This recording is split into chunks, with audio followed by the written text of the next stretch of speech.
Pues yo, como miembro de la plataforma No al Tratado Transatlántico entre Estados Unidos y la Unión Europea, la primera obligación que tenemos, o el primer propósito que tenemos, es divulgarlo. Entonces, porque pensamos que pues esto es como el Conde Drácula, que si le da la luz pues no puede seguir adelante, porque la verdad es tremendo hasta dónde son capaces de llegar. Entonces, pues el objetivo del Tratado Transatlántico de Comercio e Inversiones, os vamos a pasar una hoja donde es la idea pues es de la globalización, pues es que al final acaban siendo las multinacionales las dueñas de los estados. Y si queréis información de lo que estamos hablando aquí, pues ponéis la dirección de correo electrónico y os lo enviamos, o si además queréis pertenecer a la plataforma, pues al final ponéis una P y ya os incluimos dentro de la plataforma. Pero el objetivo principal del Tratado Transatlántico de Comercio e Inversiones, que son las siglas en inglés TTIP, pues es competir contra las economías emergentes. Como Estados Unidos y la Unión Europea están perdiendo importancia en el comercio global, frente a China y Brasil, la India, etcétera, etcétera, pero especialmente frente a China, lo que hacen es ponerse de acuerdo para eliminar todas las barreras no arancelarias.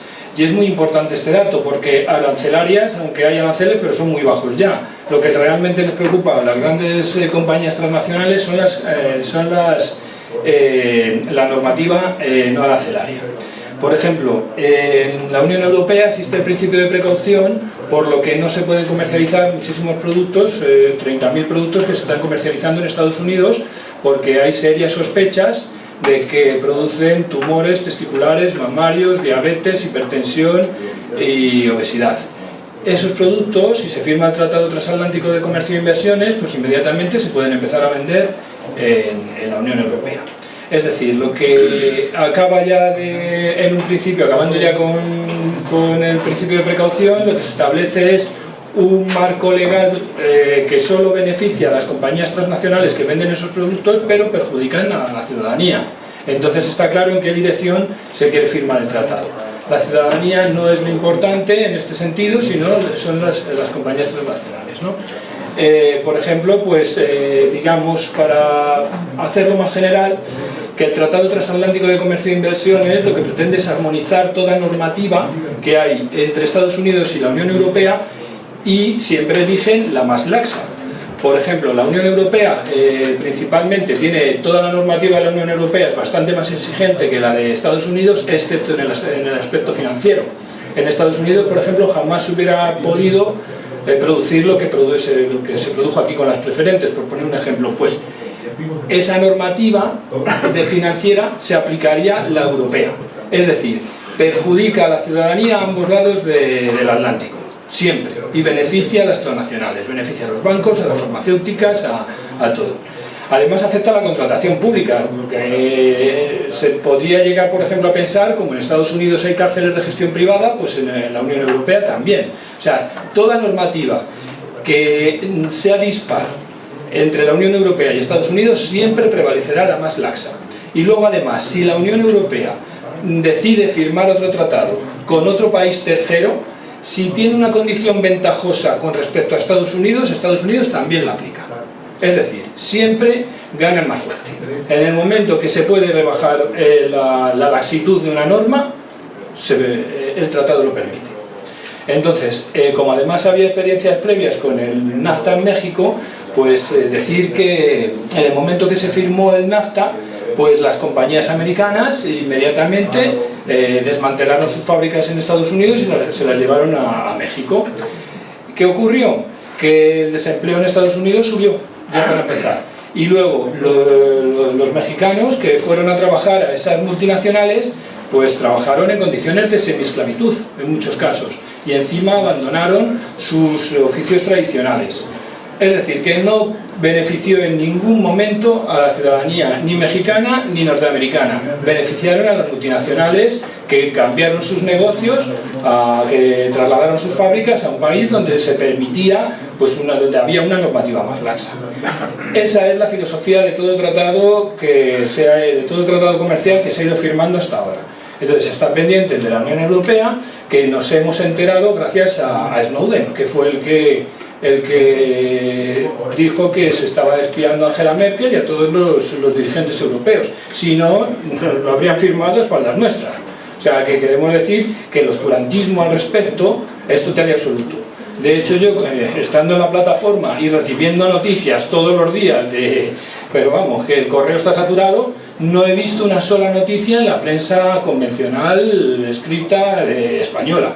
Entonces quiere decirse que de algún modo hay un veto al Tratado Transatlántico.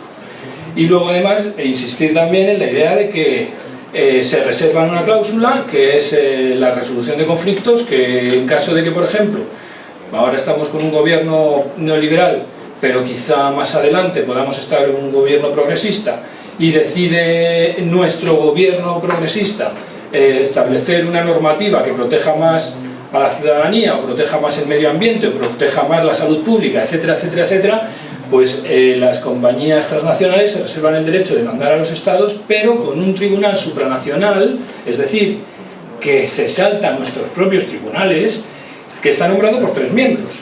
3 abogados internacionales, que uno va en representación de la multinacional, otro va en representación del Estado miembro y un tercero neutral, que nos lo creemos lo de neutral así de una manera muy...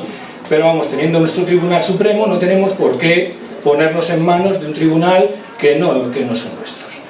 Eso ya se ha dado anteriormente en países donde la seguridad jurídica era muy escasa, pero no es el caso de la Unión Europea, no es el caso de Colombia, ni el caso de México, ni el caso de ninguno de estos países, que tiene sus tribunales y tiene su seguridad jurídica. Y ya se han dado casos como por ejemplo la multinacional Vattenfall demandó a Alemania, y por eso Alemania tiene ciertos reparos, pero al fin y al cabo sigue adelante, porque de repente pues por un escape radioactivo de una de sus centrales, pues decidió aumentar la seguridad en cuanto a energía nuclear. Y Vattenfall le denunció y se sometió a ese tribunal supranacional, y Alemania perdió la demanda y se vio condenada a pagar 3.600 millones de euros, que sería un 3,6% de nuestro PIB. O sea, si nosotros para conseguir reducir el déficit público en 1% tenemos que hacer verdaderas escabechinas en la sanidad pública, imaginaros lo que sería tener que pagar 3.600 millones de euros a una multinacional que en definitiva ni trabaja, ni produce, ni invierte, ni nada de nada. Lo único que ha conseguido es ganar una demanda por un tratado. Y con esto lo que se está consiguiendo es blindar los beneficios de las transnacionales y que los paguemos los ciudadanos con nuestros impuestos.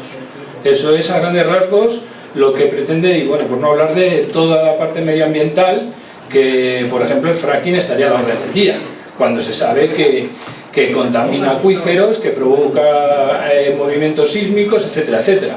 Por ejemplo, en la seguridad alimentaria, volviendo a ello, pues la carne de ternera hormonada pues está permitida, en la Unión Europea no, pasaría a estar permitida.